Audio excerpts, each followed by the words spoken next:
So here's the poll that we ran last month for May 2021, our photo analysis this month.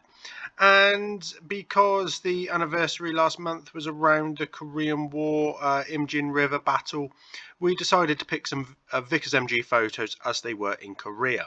So the source of those is the Australian War Memorial and the Imperial War Museum.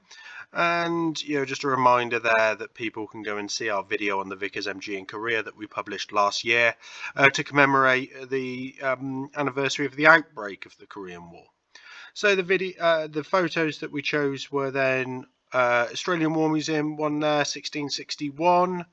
Another 2372 that actually includes a King Shropshire Light Infantryman, and it's probably one of the first photos I saw of the Vickers machine gun in action, because it was one my grandfather had from an old King Shropshire Light Infantry journal that he had, having served with them. Then Hob J 3478 there, the guy stripping down the gun obviously after action.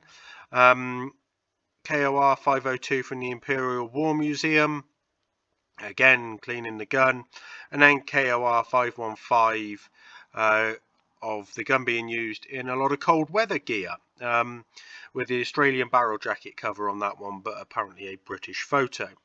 So the results were only from a small number of contributors. So if you are a patron, please do remember to come and vote on these every month. There's quite a few of you, many more than 6. So hopefully some more of you will take part in these. Otherwise, it'll be down to me to choose the photos. That won't be disappointing, I'm sure. If you're not a patron, please do sign up and have a say in this, as well as accessing our archive material as always. So Hob J 1661 on the top there, got 67% of the vote, 2372 17%, and and KOR 515 17%. The other two didn't receive any votes at all. So interesting to see. I think that's 4 1 and 1, is it? I can't quite work the maths out. Yeah, by the looks of it, 4 1 and 1. So the photo you wanted me to do a bit more interpretation of is HOBJ 1661 from the Australian War Memorial. Let's go and take a look. So here we are on the Australian War Memorial website, and we can see the photo there that we'll be studying in a moment. But let's scroll down and see what else it tells us about it. So North Korea, October 1950, an unidentified Vickers machine gunner from the 3rd Battalion, the Royal Australian Regiment. So the machine gun battalions had stopped. At this point, the machine gun platoons are all part of the infantry battalions themselves. And it's effectively provide cover during the advance north after the taking of Patron. The ammunition bolts are now empty and there are many spent cartridges on the ground. The machine gun is water cooled with a pipe leading from the can of water to the gun.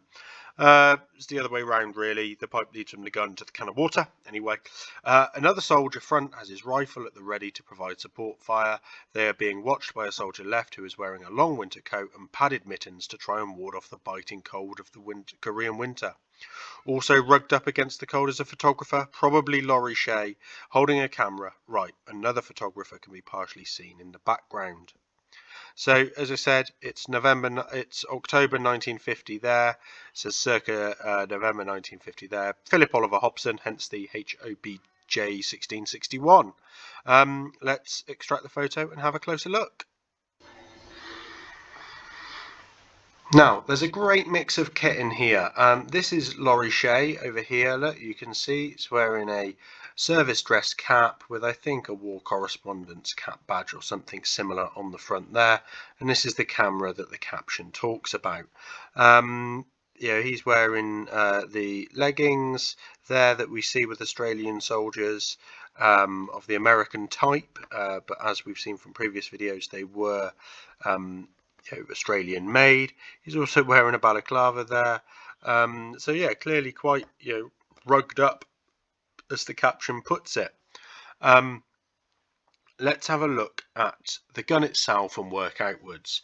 So the gun is a Mark I Vickers machine gun, as we'd normally expect to see. It's fitted with its dial sight bracket there, and it seems to be a typically Australian made gun.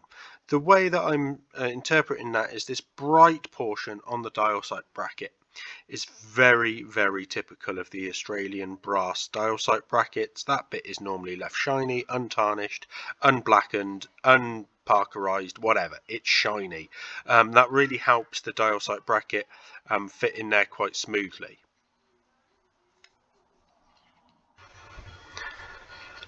What else do we have? Firing, if you can see, tangent sight is flipped up, no dial sight's fitted, and it seems to be quite close range, about 400 yards, maybe a little bit less, to the point that actually the battle sight may be needed. Only the battle sight may be needed, sorry, but you'd use the tangent sight as much as possible. So really low down slide, and the line of sight, yeah, there is quite close. That's interesting given the exposed position of that chap there, and the high position of these gents. So, quite possibly not necessarily being staged, but maybe not in direct contact with the enemy at the time. We have the stripless ammunition belts being used, the disposable ammunition belts there, and it looks like they're being supplied from British sources. The H29 ammunition liner that we see over here is the full height ammunition liner, not the shallow height liners that seem to have been Australian made. The original H29 Mark 1. These are the H29 Mark 2. They fit the, let's say, 250 rounds of ammunition, and they've got a piece of wood in the base of them to protect it. What we have on the gun as well is the barrel casing cover. That is typically Australian. It has the short webbing strap around the middle of it that allows for a pair of rifle slings to be worn and the gun carried as a backpack, nice and easy. It's fitted with the flash eliminator as well, and you can see the condensing hose going all the way down to the condenser can. Back to basics with the caption there.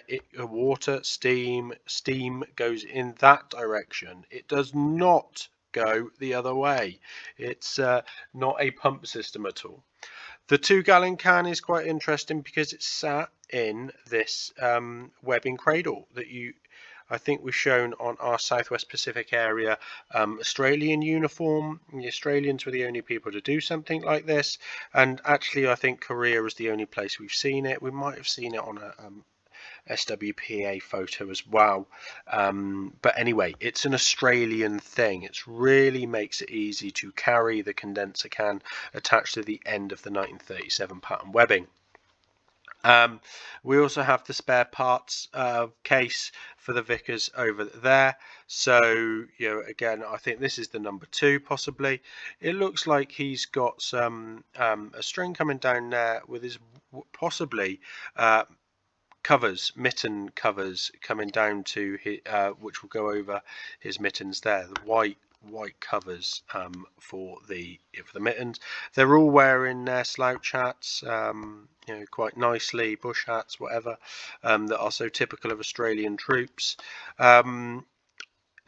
Nothing really to say about the tripod itself, but of course we notice that this chap here is still using his short magazine Lee Enfield number 1 Mark 3 that stayed in Australian service for so much longer.